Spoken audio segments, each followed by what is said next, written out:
नमस्कार, आप सभी का स्वागत है किस्मत कनेक्शन में। मैं हूं आपके साथ पूजा कविया। किस्मत कनेक्शन में हम बात करते हैं आपके भाग्य की, आपके भविष्य की, आपके सितारों की।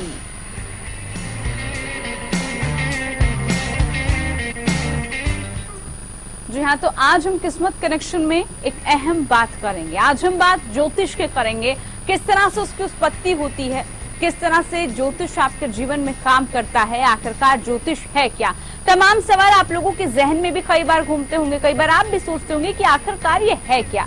इसके बारे में ही आज खास कार्यक्रम है और यही सब बातें बताने के लिए हमारे साथ खास मेहमान भी जुड़ चुके हैं। जी हाँ, हमारे साथ ज्योतिष इंद्रजीत कश्यप जुड़े हैं। बहुत स्वागत है इंद्रजीत आपका इस कार्यक्रम में, जो कि चेयरमैन है all India institute of focal science के। बहुत स्वागत है आपका। तो स्वागत हमने कर दिया है और अब आज हम इन्हीं से जानेंगे कि किस तरह से ज्योतिष की उत्पत्ति हुई, ज्योतिष है क्या, जो रहस्य बना हुआ है, उन्हीं सब सवालों से आज पर्दा उठाएंगे, उन्हीं सब रहस्यों से पर्दा उठाएंगे। शुरुआत करते हैं हम ज्योतिष जी, और बात सबसे पहले करते हैं कि किस तरह से उत्पत्ति हुई है ज्योतिष की, जो सवाल सबके ज़हन में अमूमन घूमता है। बिल्कुल सही, ये जानकारी हम आज दर्शकों को सबसे पहले मैं बताना चाहता हूँ। सर्वप्रथम सभी दर्शकों को नमस्कार। ज्योतिष की उत्पत्ति कहाँ से हुई? आप लोगों के दिमाग में ये बार बार आता होगा। कुछ लोग कहते हैं ये साइंस है, कुछ कहते हैं शास्त्रों से है, कुछ लोग कहते हैं बकवास है। इस तरह की बातें होती है। ज्योतिष आज नहीं, बहुत पुराना है। ज्योतिष की उत्पत्ति वेद से हुई है। वेद, जैसा हम सब जानते हैं, ब्रह्मा जी के मुख से वेदों का उपदेश हुआ था। ज्योतिष का क्रम है, ये वेद का अंग है। वेदांग कहा जाता है ज्योतिष को। ज्योतिष सर्वप्रथम ब्रह्मा जी ने नारद ऋषि को ज्योतिष का ज्ञान दिया। नारद ऋषि ने शौनक आदि ऋषि को ज्ञान दिया। शौनक ऋषि ने महर्षि पराशर को दिया और पराशर ऋषि मैत्रेय ऋषि के प्रश्न का जवाब दे रहे हैं। इस क्रम में ज्योतिष की उत्पत्ति हुई। तो देखिए, हमने सबसे पहले ये तो जान लिया कि ज्योतिष की उत्पत्ति आखिरकार हुई कैसे, लेकिन इंद्रजीत जी, ज्योतिष कहते किसे हैं, इससे मिलता क्या है? ये तो उत्पत्ति की बात हमने कर ली, लेकिन आज भी ये सवाल बना हुआ है कि कहते क्या है ज्योतिष? बिल्कुल सही, बहुत अच्छा क्वेश्चन है। ज्योतिष कहते किसे हैं? देखिए, शब्द में ही अर्थ छुपा होता है। ज्योतिष, ज्योति, ईश। ज्योति मतलब क्या होता है? प्रकाश। प्रकाश, बिल्कुल। और ईश मतलब ईश्वर। तो ज्योति ईश यानी ईश्वर का प्रकाश। प्रकाश से मिलता क्या है आपको? प्रकाश से सर्वप्रथम आपको मिलता है जो सब कुछ दिखता है। लोग सोचते हैं जो ज्योतिष मतलब भाग्य से हम उसको जोड़ देंगे, भाग्य हमारा बदल जाएगा, जबकि हकीकत क्या है? ज्योतिष, जैसे मैंने बताया, प्रकाश ईश्वर का। प्रकाश से आपको मिलता है, सब कुछ दिखता है। क्या दिखता है? कांटे भी दिखते हैं, फूल भी दिखता है। यदि आपको अंधेरा रहे अभी यहाँ, आप यदि निकल नहीं पाएंगे, ठोकर लग जाएगी। यानी आपको ज्योतिष दिखाता है, राह दिखाता है, कांटे भी दिखाते हैं और फूल भी दिखाता है। यानी इससे आपको अपने जीवन में आप खुशहाली ला सकते हैं। जब आपको पता चलेगा कहाँ कांटे हैं, कहाँ फूल है, आप संभल के चलेंगे। यदि अच्छा समय है, अब एक यहाँ प्रश्न आता है, यदि अच्छा समय आया है तो क्या करेंगे? ज्योतिष क्या कहेगा?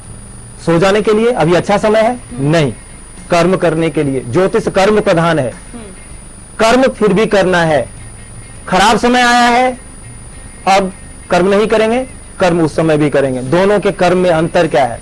यदि अच्छा समय आया है तो हम उसका सदुपयोग करेंगे और अच्छे से अच्छे अपने जीवन में उस समय का सदुपयोग करके अपने जीवन में खुशहाली ला सकते हैं। यदि खराब समय आ गया है, रिस्क नहीं लेंगे, किसी भी प्रकार का रिस्क नहीं लेंगे, संभल के चलेंगे, फूक के कदम रखेंगे।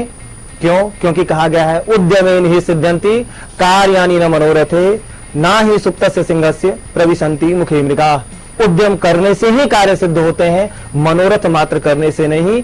जैसे सोए हुए सिंह के मुख में मृग खुद ब खुद चल के नहीं चला आता है, उसे सतत परिश्रम करना पड़ता है। इसलिए दोनों ही परिस्थिति में श्रम करना है। एक में जब अच्छा समय चल रहा है तो उसका सदुपयोग करेंगे, जब खराब समय चल रहा है तो उसमें किसी भी प्रकार का रिस्क नहीं लेंगे। जी, तो बिल्कुल ये हमने जान लिया किस तरह से उत्पत्ति हुई, जिसको लेकर काफी हम सबके जहन में सवाल भी उठते हैं और हम काफी बार सोचते भी हैं। लेकिन अब हम बात करते हैं ग्रहों की।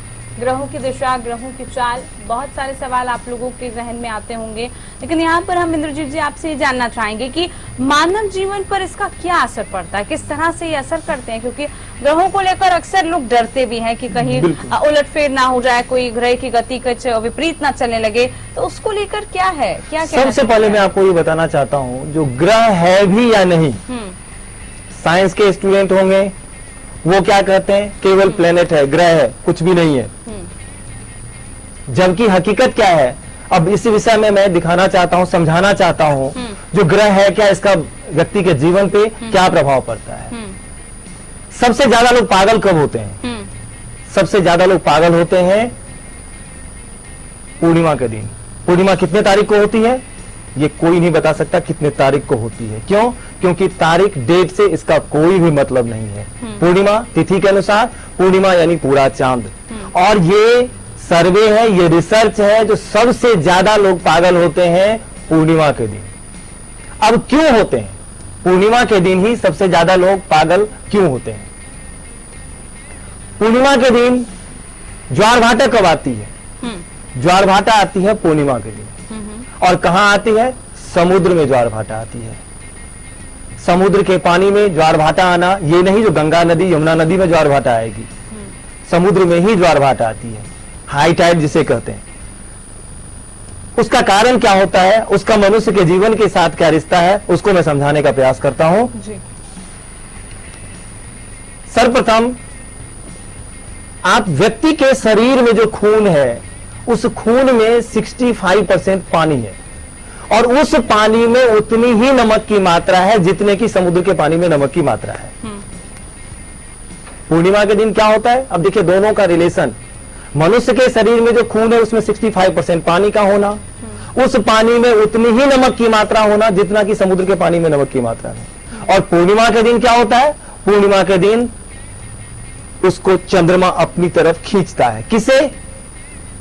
नमकीन पानी को। और इसलिए लोगों का मन विचलित होता है, उस दिन लोग ज्यादा एग्रेसिव होते हैं। यानी अब देखिए, मन एग्रेसिव होना, पागलपन होना, ये किससे है? तो शास्त्र हमारा क्या कहता है, जो यह चंद्रमा से है। चंद्रमा मन का कारक है, और चंद्रमा के कारण ही जब पूर्ण चांद है तो इसका मतलब वो चंद्रमा से ही संबंध है। पूर्णिमा का हम चंद्रमा से ही संबंध करते हैं। इसलिए जब चंद्रमा, ये इसलिए तुरंत समझ में आ जाएगा, जो शनि का है, शनि सबसे स्लो मूविंग प्लेनेट है, धीरे धीरे, स्नेह स्नेह, और चंद्रमा सबसे फास्ट मूविंग प्लेनेट है। तो फास्ट मूविंग प्लेनेट होने के कारण यह आपको समझ में आ गया, जो चंद्रमा का प्रभाव मनुष्य के जीवन पे है। और हाँ, एक चीज मैं और बता दूं, यदि मेरी बातों पे किसी को भी कोई संदेह हो, तो आज हमारे देश में आरटीआई कानून लागू है। आप आगरा में भी सबसे बड़ा हॉस्पिटल है पागल का, वहां आप आरटीआई दाखिल कर सकते हैं और पता कर सकते हैं। डेट यदि आप मिलाएंगे तो आपको पता चलेगा, सबसे ज्यादा लोग पागल होते हैं पूर्णिमा के दिन और सबसे कम अमावस्या के दिन।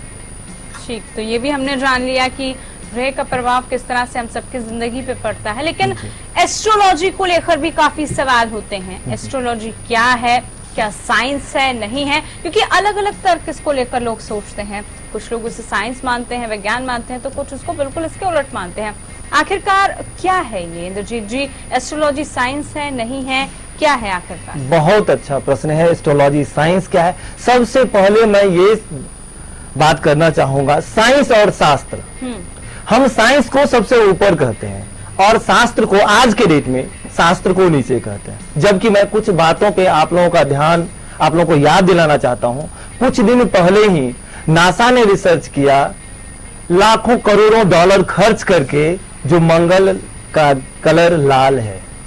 हम आज नहीं, लाखों साल पहले से कह रहे हैं जो मंगल लाल है। मैं कहता हूं क्या कलर चेंज हुआ? नहीं। साइंस क्या काम करता है? साइंस काम करता है, साइंस रिसर्च करता है, रिसर्च, फिर से सर्च करना।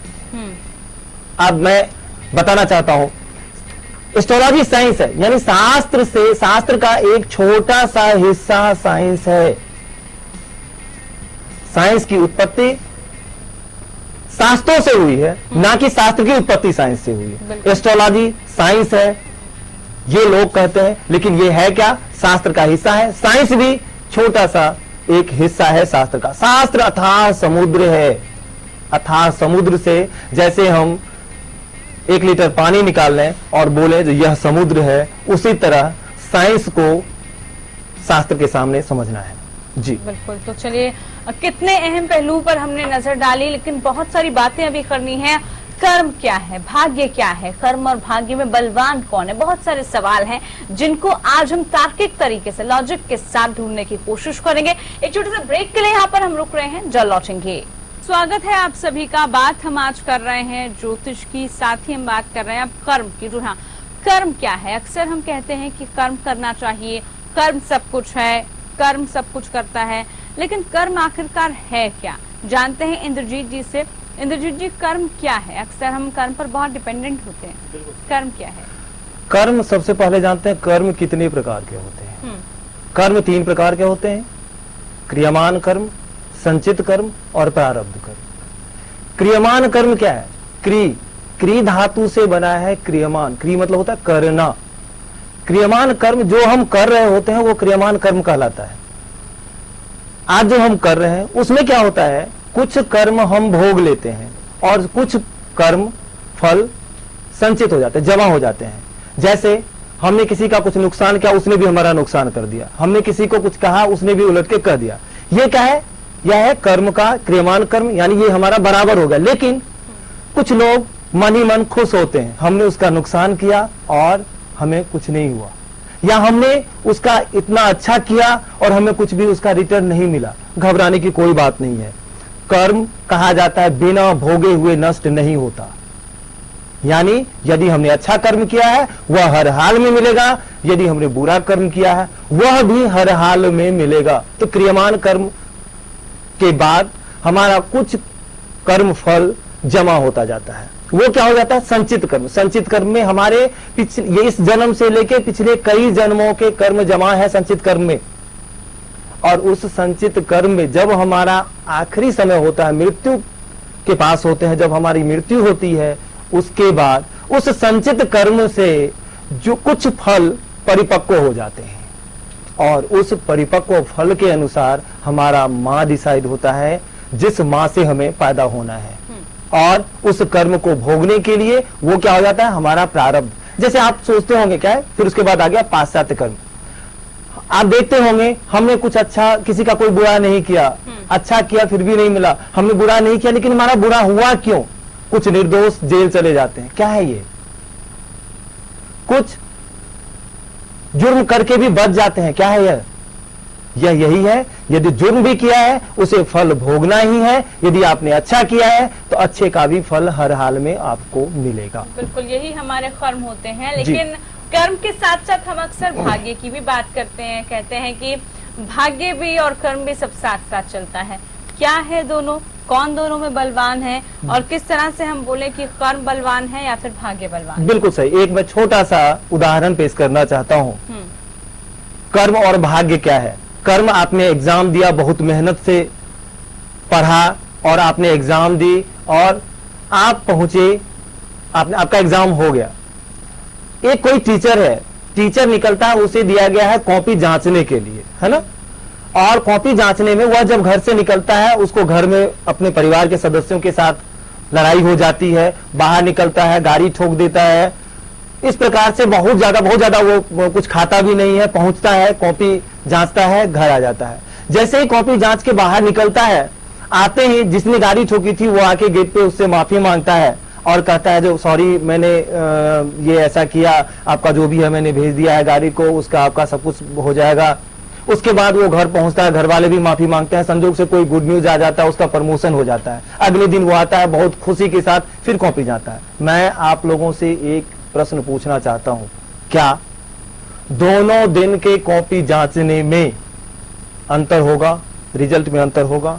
आपके मन से जवाब आएगा हाँ, हर हाल में अंतर होगा। मैं पूछता हूं, आखिर उस विद्यार्थी का क्या कसूर जो जिसकी कॉपी उस दिन जांची गई जिस दिन की शिक्षक परेशान थे? यानी दोनों के दिन में अंतर होगा। यहाँ पे क्या आ गया? भाग्य। भाग्यम फलति सर्वत्र, ना विद्या ना बलम ना पौरुषम। भाग्य हर जगह फली होता है, विद्या बल पुरुषार्थ कोई काम नहीं आता उस समय में। जी, तो देखिए कितनी अहम बात हमने की, और भाग्य क्या है, कर्म क्या है, एस्ट्रोलॉजी क्या है, इन तमाम सवालों के जवाब भी हमने जाने। इंद्रजीत कश्यप जी, बहुत बहुत आपका शुक्रिया, आप आए, धन्यवाद आपका। हमने तमाम पहलुओं पर चर्चा की, साथ ही इस कार्यक्रम में हमने ये भी बताया कि किस तरह से चीजें अलग होती है और विज्ञान क्या कहता है, हमारी एस्ट्रोलॉजी क्या कहती है। फिलहाल इस खास पेशकश में इतना ही, लेकिन आप बने रहिए हरियाणा न्यूज के साथ। नमस्कार।